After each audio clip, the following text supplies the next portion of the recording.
Magandang araw po sa inyong lahat. This is NCM 105, care of the clients with problem in oxygenation, fluids and electrolytes, infectious, inflammatory, immunologic response, cellular aberrations, acute and chronic. And as you can see on the slide presented in your screen, naka-highlight po dyan ang fluids and electrolytes sapagkat yan po ang konsepto na pag-uusapan natin simula ngayon hanggang matapos ang first semester this academic year 2024-2025. But before that, let me introduce myself. I am China B. Malyari. You can call me Ma'am China. I'm a part-time faculty at Good Samaritan College's CNAM and a full-time faculty at Wesleyan University Philippines, College of Nursing, and in the Master of Arts in Nursing. So without further ado, let's start the first discussion in the concept fluids and electrolytes. There are actually 6 intended learning outcomes for today's discussion. So here are the following. First is to define body fluids and its distribution. Also to define electrolytes and its anion and cation. What are the general functions of fluids and electrolytes? Movement of water and electrolytes, which includes the passive and the active transport. And what are the different systemic routes of gains and losses ng fluids and electrolytes? And lastly, how do our body maintain homeostasis? So what are the different homeostatic mechanism na ginagawa ng katawan natin given that there are several circumstances that there are fluids and electrolytes gains and losses? But before we dig deep to our topic, as nurses, we have to remember this. Balance between fluids and electrolytes is essential to body's homeostasis. So pag pinag-usapan natin yung salitang homeostasis, pinag-uusapan natin yung tinatawag na state of internal equilibrium. So ito yung balanse sa katawan natin. So kinakailangan daw po balanse ang fluids and electrolytes sa katawan natin para ma-maintain yung tinatawag nating internal equilibrium. So we have to remember that our body is constantly losing water. It can either be through the skin, through our kidneys, through our lungs, or through our gastrointestinal tract. And at the same time, of course, na merong nawawala, ay meron din namang pumapalit. Kaya nga sinabi po dito that fluids and electrolytes gains and losses must be symmetrical.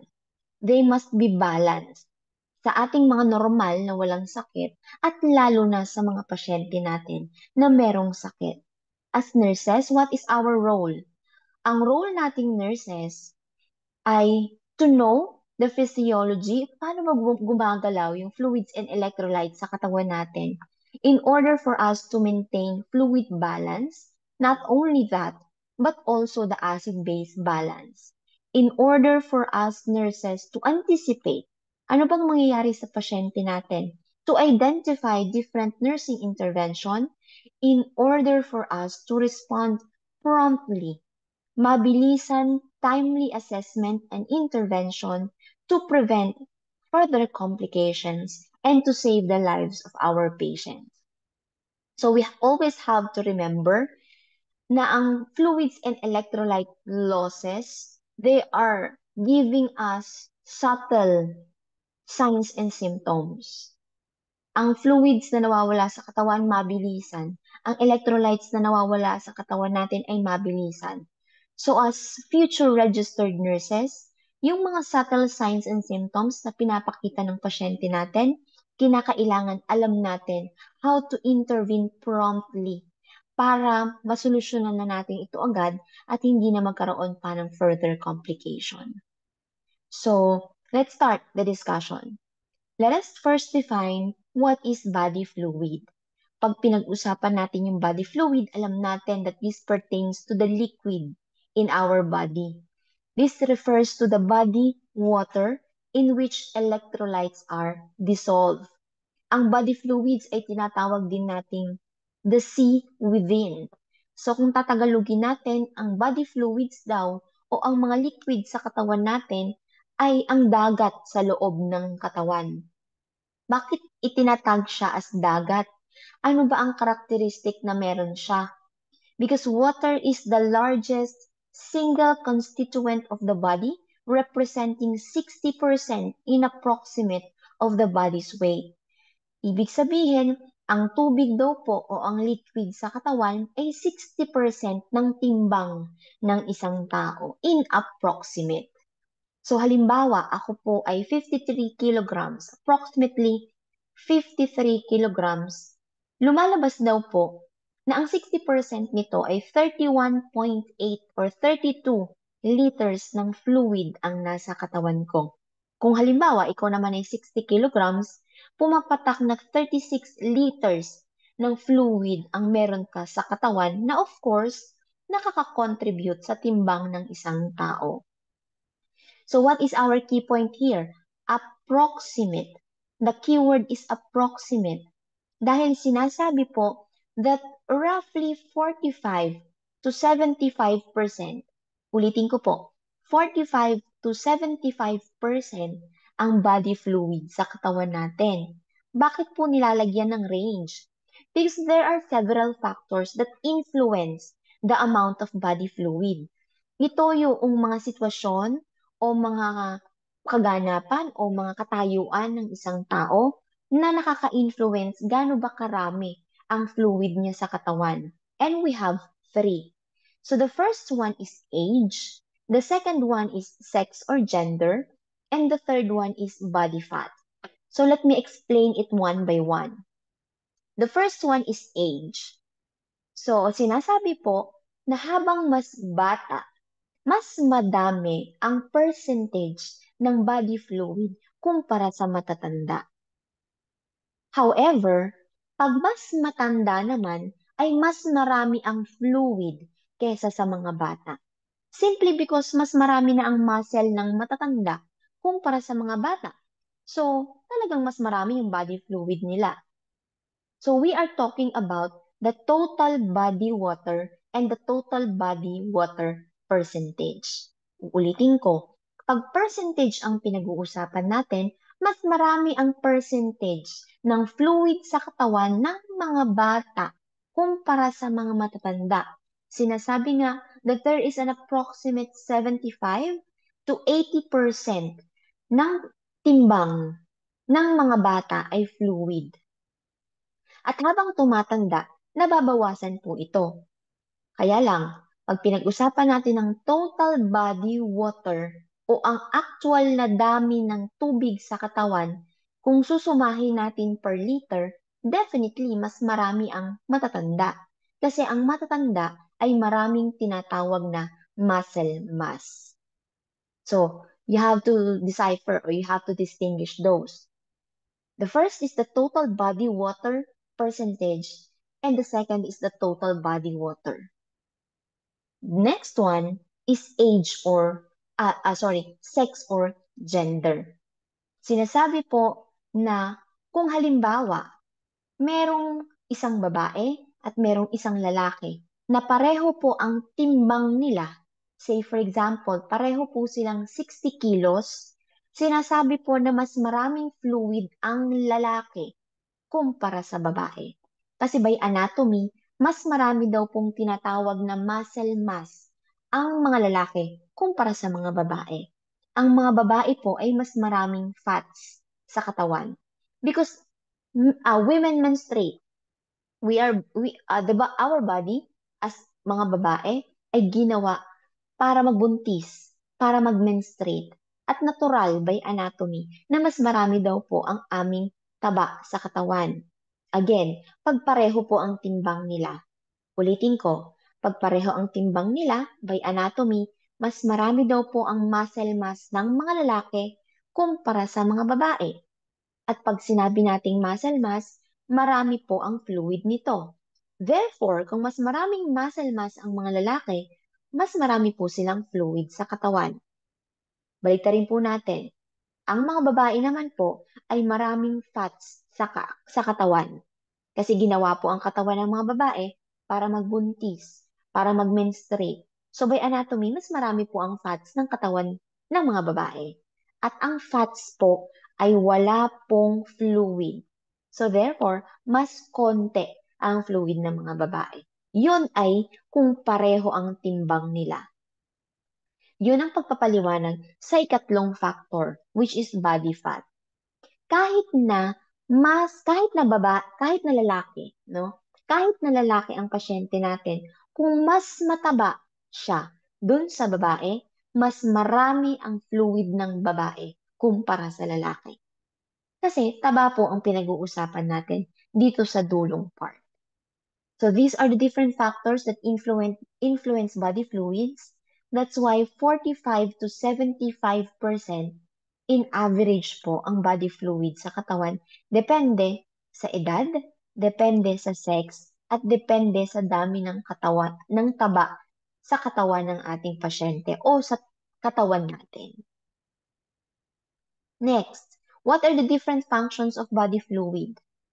So it transports nutrients to the cells and carries waste products away from the cell. It serves as a medium for excretion of waste products. It maintains blood volume. Alam naman natin na ang ating plasma na matatagpuan sa dugo, yan po ang nagme-maintain ng blood volume natin, which is a kind of fluid. It regulates body temperature.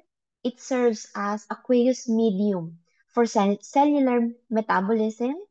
It assists in digestion of food through hydrolysis. It acts as solvent in which solutes are available for cell function. So there you go, the following functions of the body fluids. Now, there are 60% in approximate ng body fluids na yon. Sometimes, pag ang pasyente nagdadiarrhea, ang daming fluids na lumalabas sa katawan. Sometimes, ang pasyente kapag ginigisawan, ang daming fluids na lumalabas sa katawan. Pag nag-iihi ang pasyente, ang daming fluids na lumalabas sa katawan. Hindi ba tayo magtataka na kung ang alam lang natin na body fluids sa katawan ay yung nasa dugo natin, paano nangyayari na umiihi ang pasyente o umiihi tayo ng 1 ml per kilogram per hour?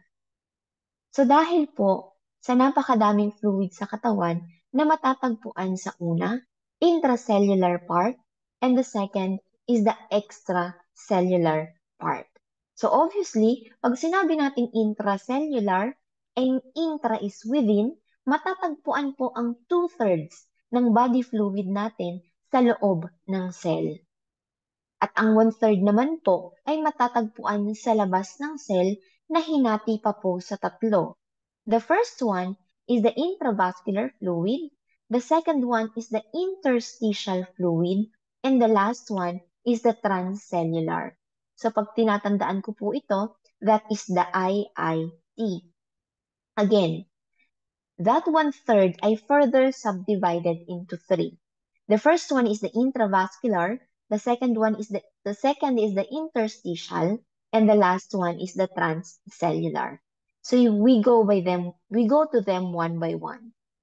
So the first one is the intracellular fluid. Well, obviously, again, we are talking about intra. So we can find this intracellular fluid compartment inside the cell. And that covers about 2/3 of the body fluids. And this could be primarily located in the skeletal muscle mass.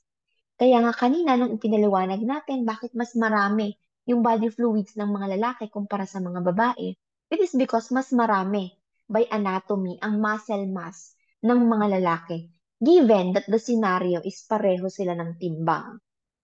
So karamihan po nung fluid sa katawan ay matatagpuan sa loob ng cell, usually makikita sa skeletal muscle mass o yung mga laman natin sa loob ng katawan.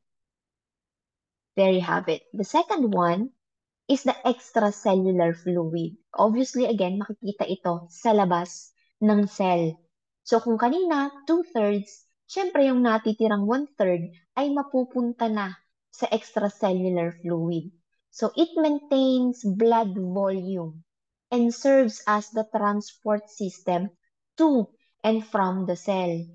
Ibig po palang sabihin that the blood volume o yung dugo, specifically the plasma, ay under the extracellular fluid. Siyempre, wala naman sila sa loob ng cells, di ba? So, nasa labas sila ng cell. So, under sila ng extracellular fluid. So, again, tatlo po yan. The IIT. The intravascular, the interstitial, and the transcellular. Pag pinag-usapan natin ng intravascular, huwag po kayong malilito. Titingnan mo lang yung intra, loob, vascular, vessel. Ibig sabihin, ito po yung fluid na nasa loob ng blood vessel o yung sa Tagalog, fluid na nasa loob ng ugat. Ano lang naman po ba ang fluid sa loob ng ugat natin? Siyempre, yung dugo. At ang dugo daw po na dumadaloy sa katawan natin ay approximately 6 na litro. At sa 6 na litrong dugo po na iyon, yung 3 litro po nun, in average, ay yung tinatawag na plasma at yung 3 litro po na yon ang kasama sa tinatawag na intravascular compartment. The second one is the interstitial. Ito yung mga fluid na makikita sa lymph, the lymphatic system. Ito yung mga fluid na makikita in between the cells. So makikita niyo po doon, letter I, 11. 11 to 12 liters daw po ang fluid na makikita natin, interstitial. Kaya nga siya between the tissue. Okay? And aside from, you can find it between the tissues, you can also find it in the lymphatic system. So the third one is the transcellular. Approximately 1 to 3% of the 1/3 of the extracellular fluid po ay transcellular. So, approximately 1 to 2 liters na fluid na makikita na nakakalat sa katawan natin. You can see it. Hindi kayo nagtataka bakit nagkakaluha, yung laway, yung synovial fluid sa pagitan ng mga joints, yung semen, yung vaginal discharge, yung sweat, ayan, yung tubig o fluid na nakapalibot sa puso, that's the pericardial fluid, at yung fluid na nakapalibot sa baga, and also the secretions in the digestive system, yung gastric juices na meron tayo. So that is under the transcellular. So again, 1/3 daw po ng 1 to 3% nung 1/3 na ECF po ay under the transcellular. So this is the approximate body compartment kapag 70 kilos ang isang tao. So approximately 60% po yung body weight, 28 liters po nun o 40% ang intracellular, and the remaining is the extracellular. We have to note, there is a continuous exchange of fluids between the fluid compartment. Of these spaces, only the plasma is directly influenced by the intake or elimination of fluid from the body. Here's another thing that we have to remember. Plasma o yung fluid daw po sa dugo, that is the only fluid in our body that is directly influenced kung ano yung kinain natin, kung ano yung pinupo natin, kung ano yung inihi natin sa katawan natin, na galing sa katawan natin. That's why when we are going to measure the electrolytes in our body, for example, o-orderan ng pasyente ng electrolyte panel, kukuha po yan sa venous blood. Ang specimen po niyan ay venous blood because doon po makikita yung plasma. Kaya nga po, no, pag nag-measure po tayo ng fluids and electrolytes, yung dugo po talaga ang isa sa mga magandang indicator kung maganda po ba ang level ng fluids and electrolytes sa katawan natin. Kasi again, doon lang po makikita yung plasma na directly influence ng kinakain o inilalabas ng isang tao. Another thing to remember, the third space, fluid shifting o yung tinatawag nating third spacing, where there is a loss of extracellular fluid into a space that does not contribute to the equilibrium between intracellular fluid and the extracellular fluid. Balikan ko yung sinabi ko kanina.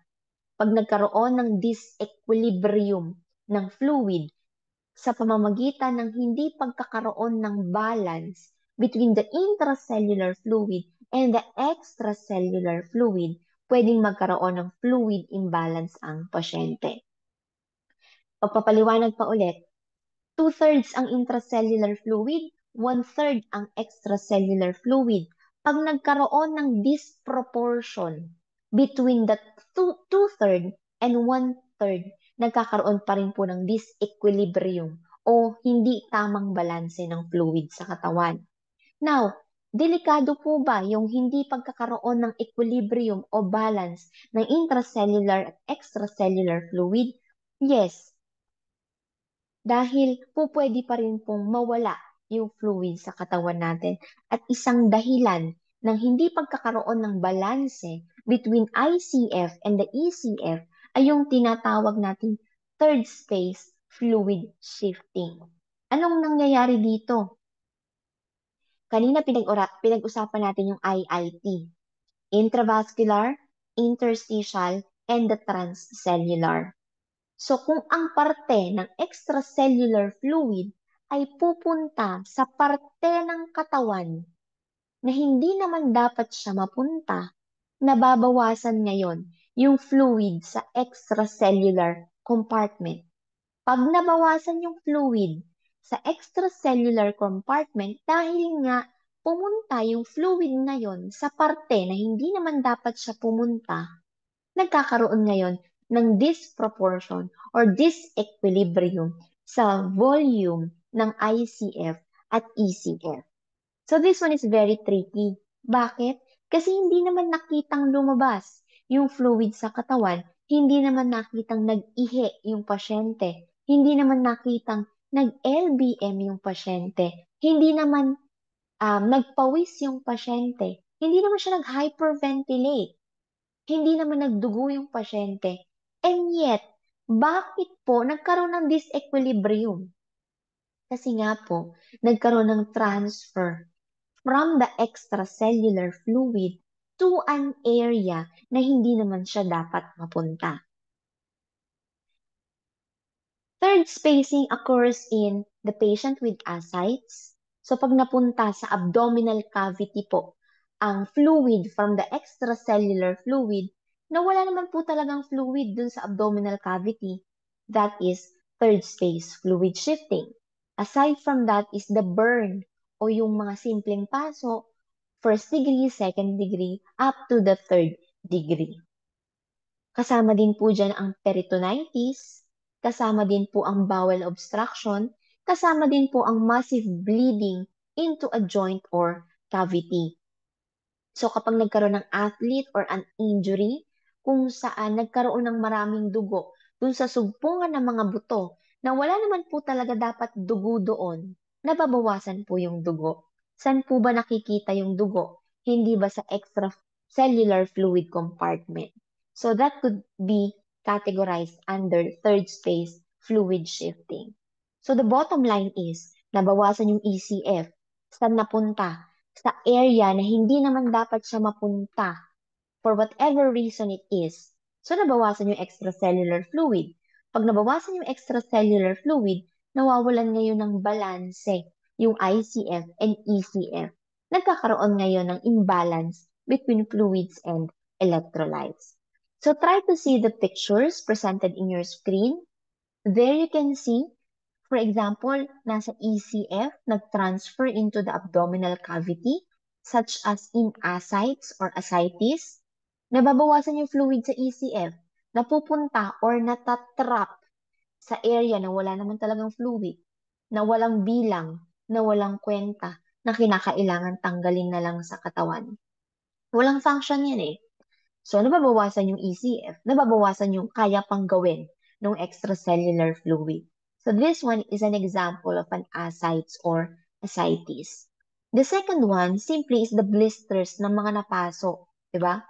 Pagka nagkaroon tayo ng ganyan, wala naman talagang fluid in between or underneath the skin. So pag napunta yung fluid dyan, nabawasan yung extracellular fluid. Eh wala namang function yung fluid dito eh. Hindi rin naman babalik yan dyan eh. So may kakulangan na sa extracellular fluid. So I hope you all understand that. Now let's go to electrolytes.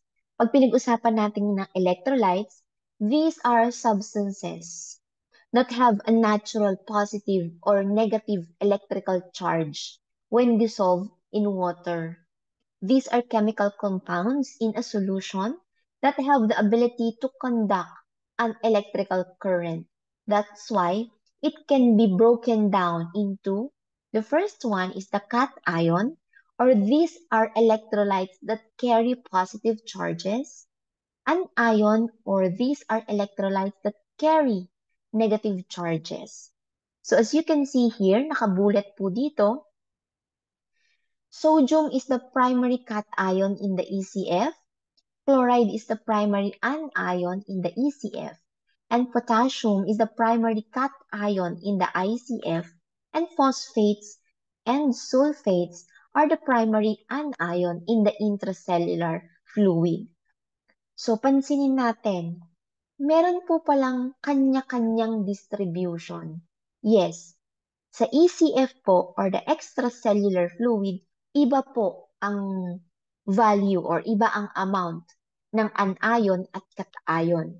Vis-a-vis, iba rin po ang amount ng ECF, ang ICF, when it comes to the amount of cation and anion. So magkaiba po sila ha. Kaya lang nga po, sabi ko nga kanina, ang i-measure po natin ay yung andoon sa plasma.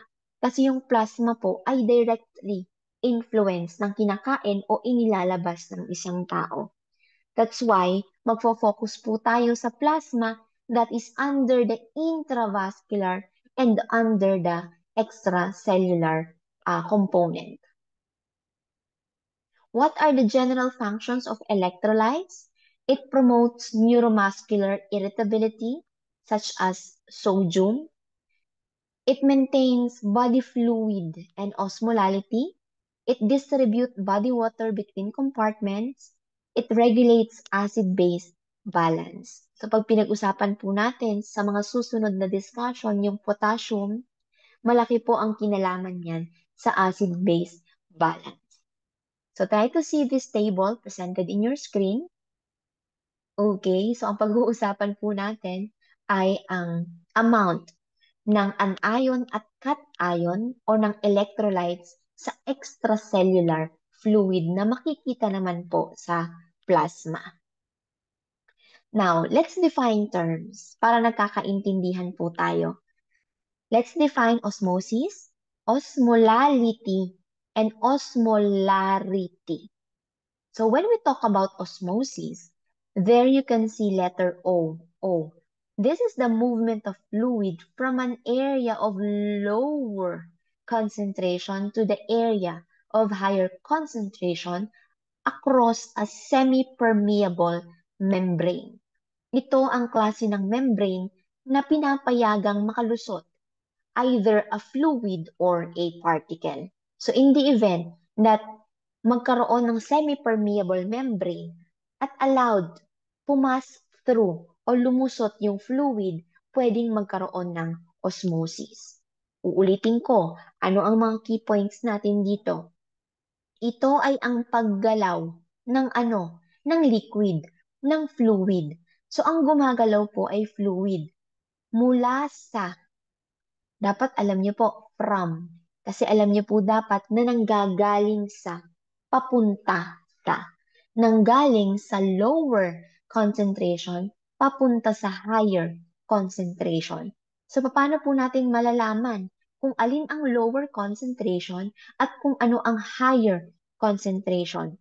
Pag sinabi po nating lower concentration, ito yung makonti lang yung solutes. Kumbaga matabang, mas matabang kumpara sa kabilang compartment. Kung halimbawa, tubig, lagyan natin ng asin. So, lower ang concentration pag matabang. Higher ang concentration pag masyadong maalat yung nangyaring solution o masyadong maalat yung asin kapag ininom mo.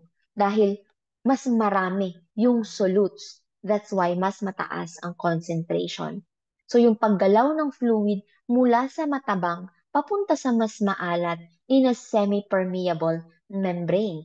And the normal osmolality is 280 to 300 milliosmol per kilogram. And the osmolality of ECF and ICF is always equal. Bakit? Kasi kapag hindi po equal yung osmolality o yung concentration ng intracellular fluid at extracellular fluid, pwede pong magkaroon ng osmosis. Kasi sabi, di ba, kapag ka merong lower concentration, papunta sa higher concentration, gagalaw yung fluid. So, paanong paraan hindi gagalaw yung fluid? Kailangan equal yung concentration nila. So, dapat equal yung concentration ng ECF at ICF. So, try to see this slide. So, on your left, you have here yung mga green and then the fluid. So, ano ang mas maraming concentration between the two? Ito bang kaliwa o itong kanan? So, alin? Ang mas mataas ang concentration, itong nasa kaliwa. So, mas marami kasi yung particles, yung mga green. Dito naman, mas makonte or lower ang concentration nung nasa kanan kasi obviously, konti lang po yung particles or konti lang po yung asin, kumbaga kung asin ang ating analogy. So, movement of fluid. Gagalaw ang fluid mula sa mababang concentration papunta sa mataas na concentration. So, yung fluid nito nag-transfer papunta dito. So, equal na po. Yan ang goal lagi ng katawan natin eh. Equilibrium, balance, pagiging equal. So, another example of osmosis ay yung nangyayari sa sopas. 'Di ba? Kapag ka nagluto ng sopas, iniwanan yung noodles dun sa sopas, nagiging mas malaki yung noodles, nagiging mas malapot yung sopas. Kasi osmosis. From an area of lower concentration, yung sabaw, to an area of higher concentration, kasi mas solid yung noodles. So, pupunta yung liquid, lower concentration, sa loob nung noodles, higher concentration. So, para maging equal, osmosis. Another example, have you heard of where sodium goes, water follows? O, where glucose goes, water follows. Kasi, ang asin o ang sodium, maalat yan. So, as adaptation or adaptation, I must say, para makompensate ng katawan natin yung kaalatan, anong ang kailangan niya kasama? Pang-dilute, hindi ba? Water, hindi ba fluid? So, pagka sinamahan ng water yung sodium, tumatabang ito. At yun ang goal ng katawan natin, ma-maintain at hindi ito maging maalat. So, where sodium goes, water follows para magkaroon ng balance. And that is osmosis. So, another terms to define. So, osmolality and osmolarity. So, both of these terms are measurement of concentration of particles in a dissolved fluid. So, linawin ko lang ano. Kapag ka nagtimpla tayo ng kape, let's say kape, 3-in-1 na kape, and then mainit na tubig. So, alin dito ang solutes, alin dito ang solvent. At pag pinagsama mo sila, anong tawag sa kanila? So, pag sinabi natin na kape, that is the solutes. Pag sinabi natin yung mainit na tubig, that is the solvent. So, pag sinagsama mo sila, kape na, di ba? Hindi. Pag pinagsama mo sila, solution na ang tawag sa kanila. So, kailangan malinaw po tayo doon, ano? Ibig sabihin, the solid component is the solutes And the liquid component is the solvent. So pag pinag-mix mo po sila, solution na po ang tawag doon. So whenever I say solution, I am pertaining to pinaghalong liquid and solid. So ano yung osmolality and osmolarity? Ito ay measurement. Parehong measurement ng concentration ng particles, nung solid doon sa doon sa pinagdissolvan na liquid. So, gaano karami yung solid? Gaano ito ka-concentrated given na ito lang yung liquid na pinagtunawan niya? So, in order for us to measure that, gagamit tayo ng osmolality or osmolarity. Minsan nalilito tayo no?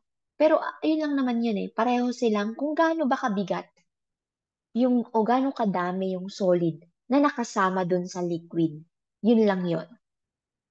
Osmolality, it is the concentration of fluid. So, gaano ba ka-concentrated yung fluid that affects the movement of water between fluid compartment by osmosis. And this will be measured using a value milliosmol per kilogram. So again, milliosmol per kilogram. It also measures the ability of the solution to create osmotic pressure and affect the movement of water. The number of osmoles per kilogram of solution. So milliosmoles per kilogram. However, when we talk about osmolarity, it reflects the concentration of solution. Ito, concentration of the fluid alone. This one is the concentration of both the solid and the liquid. The number of osmoles of solutes per liter solution. So, kung ito milliosmol per kilogram, ito naman milliosmol per liter. So, paano daw po natin yun matatandaan? So, pag sinulat daw po natin yung word na liter, may letter R dun sa dulo, osmolarity. So, pag nalilito na kayo, alin dyan ang may liter, osmolarity. Pareho po kasi silang may letter R. What are the other thing that you have to remember? Osmolality is a more reliable assessment. Osmolality is more accurate compared to osmolarity because osmolality is thermodynamically accurate. So it may sound, it may sound difficult. Pagka daw po pinakuluan mo yung fluid, hindi daw po maaapektuhan yung osmolarity. Pero, maaapektuhan daw po yung osmolarity. Ulitin ko po. Hindi po maaapektuhan yung osmolality, pero maaapektuhan po yung osmolarity. That is thermodynamically accurate. Kaya nga mas ginagamit nila pong measurement yung osmolality. Regulation of fluids within body compartments. We have Starling's law of capillary forces. So what is the background why we have to learn the Starling's law of capillary forces? Ito daw po yung law. Ito daw po yung mga pressure. Ito daw po yung mga pressure na nangyayari para magkaroon ng exchange of nutrients from the ugat papunta sa cell. So kasi kung hindi po magkakaroon ng different pressure, hindi po magkakaroon ng push para lumabas yung nutrients mula sa dugo papunta sa labas ng cell at kung papaanong ang fluid ay hahatakin or pull mula sa labas ng blood vessel papunta sa ugat natin. So yun lang po ang reason why we have to learn the Starling's law of capillary forces. So there are two pressure na nangyayari sa dulo ng ugat natin. Bakit lumalabas ang nutrients at bakit pumapasok po ulit yung fluid from the interstitial space papunta po sa blood vessel. So the first one is the hydrostatic pressure or hydraulic pressure na tinatawag natin. And the second one is the oncotic pressure na tinatawag natin. So let me just explain the two using this picture. So you have there aorta, yung pinakamalaking artery. Then you have the artery. and then you have the arterioles. At ang karakteristik ng kulay pula na yan, of course, they carry oxygenated blood. They carry rich amount of nutrients para ma-deliver ito sa cell. And at the same time, mataas po ang pressure sa aorta, sa artery, at sa arteriole kumpara sa vein. So that's it, ah. This part is the capillary beds na tinatawag natin. There you can find where arteries and veins unite. Because the cardiovascular is a closed system. Paikot-ikot lang po ang pagdaloy ng dugo sa katawan natin. So sa paanong paraan, nag-aabot yung artery and vein, yun yung tinatawag nating capillary. At ang pinaghalo-halong capillary po ay tinatawag na capillary or capillary beds. Ito po yung violet. And then this area is what we call the venule, yung pinakamaliit na vein. So you have the venule, you have the vein, and then you have the vena cava. Yun po yung pagkakasunod-sunod, pagpapalaki ng vein, di ba? So, ang karakteristik po nito, mas mababa na po yung pressure ng vein kumpara sa artery. So, here's the kwento. So the blood flow pasok-pasok here sa artery kung saan mataas ang pressure, kung saan dala-dala niya yung different nutrients, different oxygen na i-deliver sa katawan natin. Pagpasok niya dito, mas makipot po yung capillary beds. So pag mas makipot yung capillary beds, yung mataas na pressure galing sa arteriole, mas tataas pa po yung pressure niya pagpasok niya sa capillary beds. Again, basically because mas maliliit po yung dadaluyan. Mas maliliit po yung ugat na kung saan papasok po yung dugo. Therefore, mas tumataas po yung pressure. Pagpasok po niya dito, nadala-dala po niya yung oxygen at nutrients, meron po tayong tinatawag na hydrostatic pressure. Kapag kompleto na o na-reach na po yung pressure, which is again the hydrostatic pressure, meron pong maliliit na butas itong capillary beds kung saan dahil sa taas ng pressure, mailalabas po yung daladalang nutrients such as oxygen and other nutrients na kinakailangang i-deliver sa cell. Again, what is the push? Ano ang dahilan bakit lalabas? It is because of the higher pressure in this area. And that triggers yung paglabas. No? Ganun naman yung pumupulandit style. Ganun naman Kapag mas mataas yung pressure, mas may kakayahan ito na to squirt out. So, yun ang nangyayari dito. So, the pressure itself is termed as hydrostatic pressure or the hydraulic pressure and the filtration. O ano ba yung pwede lang lumusot dun sa maliliit na butas dito sa capillary bed? Ang term po natin dun ay filtration. Kasi pinifilter lang niya Kaya siya filtration. Pinifilter lang niya ano yung pwedeng lumabas dun sa maliliit na butas sa capillary beds na kaya lumalabas ito. It is because of the pressure and that term, hydrostatic pressure. Now, naibigay na yung nutrients, yung oxygen na idala na sa mga cells. Siyempre, maiiwan pa rin yung blood. Yung blood nga ngayon, dadaloy po sila dito. Dito po sila, papasok po sila sa venules. Ngayon, ang blood po natin ay may tinatawag na albumin. Natural po na may albumin. Albumin is a kind of protein. So may mga albumin po na natira. Ma'am, bakit may albumin na natira? It is because malalaki po ang particles ng albumin at hindi niya kayang lumusot sa maliliit na butas kahit na enough na yung hydrostatic pressure. Na-filter siya kumbaga. Kaya nga po may filtration. Andito na po yung dugo ngayon. Merong mga albumin. Yung albumin po ay may kakayahan to pull or hilahin po yung fluid mula dito sa interstitial space papasok po o pabalik sa ugat natin o sa ugat ng pasyente. Bakit? Because albumin is basically a concentrated kind of protein. So, meron siyang tinatawag na capability para ako na concentrated, i-dilute mo ko to maintain balance. So, paano mo ko maida-dilute na albumin na concentrated ako? I need water. That is the reason why albumin has what we call the oncotic pressure. It has the oncotic capability.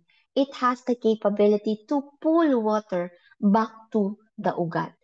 And that pressure is what we call the oncotic pressure. At pag halimbawa po yung excess fluid po dito sa interstitial space ay hinatak na po pabalik ng albumin, pabalik sa dugo because of the albumin, pupunta na po ito ulit sa vein. And then, paikot-ikot lamang po.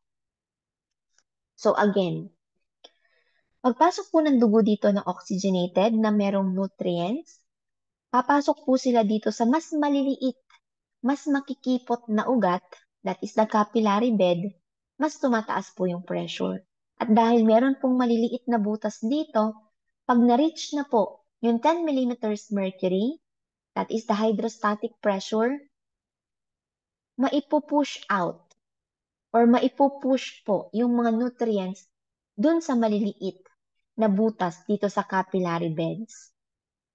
So, ang tawag po natin dito sa pressure na naabot para mangyari ito is hydrostatic pressure. At ang tawag naman po natin dun sa kung ano lang ba yung pababayaan na makalusot sa maliliit na ugat na ito, that is filtration. Pagpunta po dito, dire-diretso po ang dugo, meron po itong albumin. Yung albumin po is a kind of protein na hindi kayang makalusot doon sa maliliit na butas. That's why itong albumin na ito, which is highly concentrated, para ma-dilute, papasok po from an area of lower concentration to the area of higher concentration. Papasok po yung fluid, papasok ulit dito sa vein. Kasi kailangan kong i-dilute si albumin kasi concentrated si albumin. And at the same time, albumin has the capability to pull water back to the bloodstream. And that is the oncotic pressure. And then punta na po siya dito. Pabalik po sa vein and then ikot-ikot lamang po iyon. So don't forget, that is the process kung paano nangyayari na nagkakaroon ng exchange of, let's say, for example, oxygen and carbon dioxide or nutrients and waste products sa katawan natin. Pag naintindihan niyo po ito, halos 10 questions po sa prelim, kaya niyo na pong sagutin. You just have to remember what is hydrostatic pressure, what is filtration, what is oncotic pressure. Those are the things that you have to identify. Yung osmotic pressure, para masagot niyo po yung quiz or yung exam natin sa prelim. So, another topic is the passive and active transport. What is the overview of this topic? It is actually the movement of water, of fluids and electrolytes in our body. Because fluids and electrolytes ay very malikot. They tend to move from one space to another. They tend to return from one space to the other. So we have passive transport and the active transport.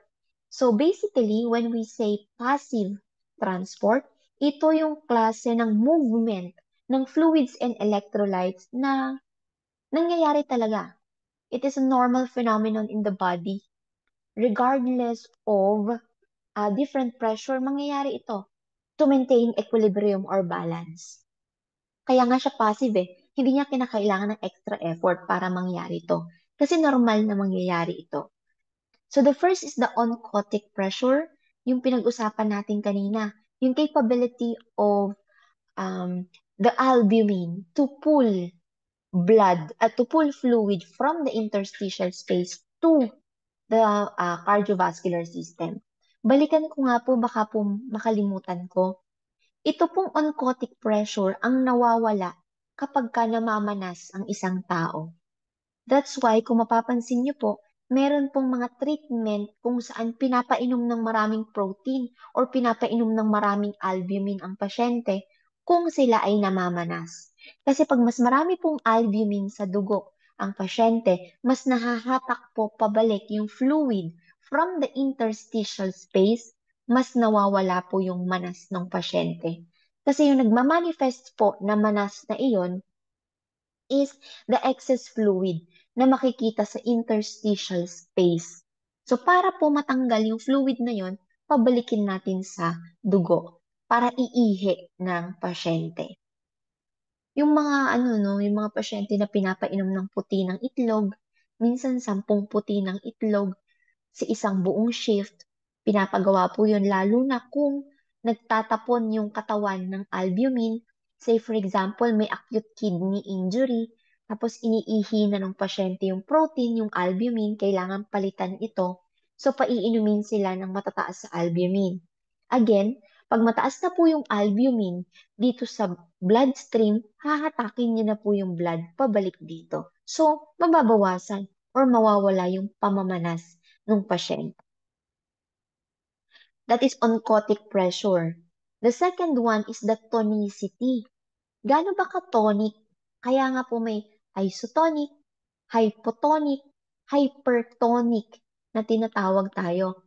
Tonicity is the capability of the solid part to attract fluid. So, balikan ko po itong picture na ito.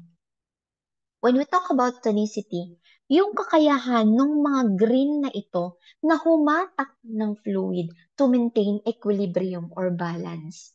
So that is tonicity. Okay, diffusion. So this one is the kabaligtaran of the osmosis. When you talk about diffusion, it is the movement of particles. It is the movement of the solid part. Kanina yung osmosis, di ba? It is the movement of fluid. So when you talk about diffusion, it is the movement of particles, of the solid component of the solution from an area, baligtad, of higher concentration to the area of lower concentration. So the last one is the filtration. So yun yung nandun sa first part. So nafi-filter ba?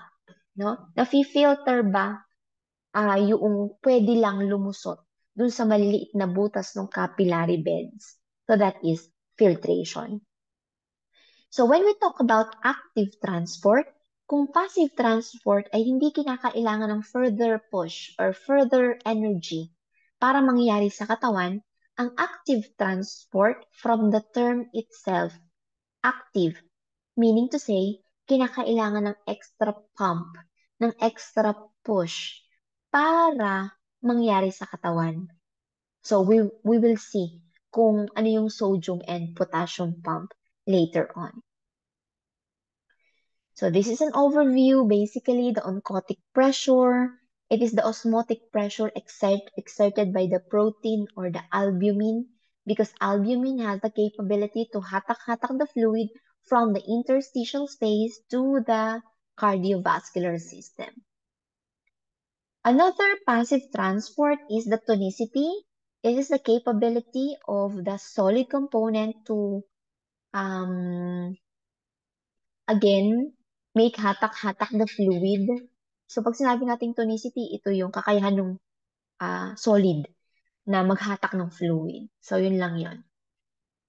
Another fast passive transport is the diffusion, movement of particles from an area of higher concentration to the area of lower concentration. Particles will distribute themselves evenly.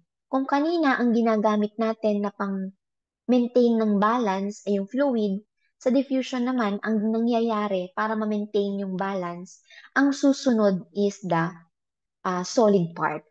Again, pinag-usapan natin, in a semi-permeable membrane.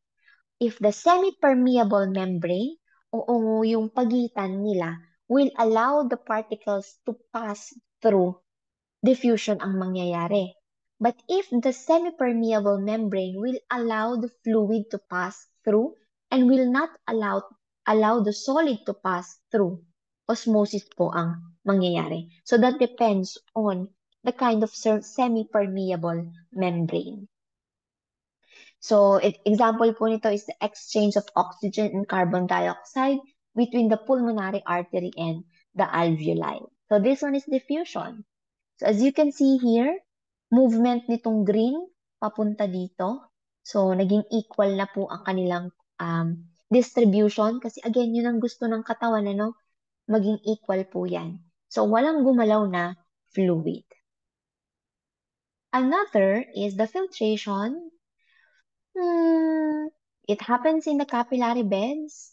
Example is the passage of water and electrolytes from the capillary bed to the interstitial space. So, yun nga po yun.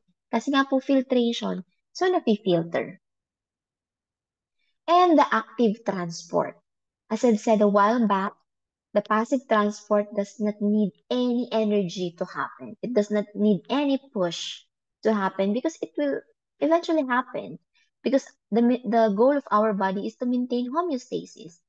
So given the fact that fluids and electrolytes move quickly in our body, kailangan mangyari yon to maintain balance. So, ang active transport naman po ay kabaligtaran ng passive transport.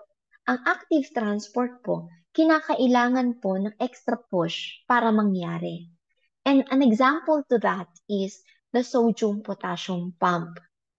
So, this is the movement of ion from an area of lesser to greater concentration. Ibig sabihin, sasagupain niya yung normal na nangyayari. Kasi ang normal na mangyayari from an area of ion eh. So from an area of higher concentration, solid eh, to an area of lower concentration. So pag nangyari, nasasagupain niya from lesser to greater, kinakailangan niya ng panulak. So ang panulak doon is the adenosine triphosphate. So para mangyayari yung active transport, kailangan magkaroon ng adenosine triphosphate or tulungan ng adenosine triphosphate yung ion na maka-penetrate or maka-transfer kahit na ito ay against sa agos. So kaya siya tinatawag na active transport.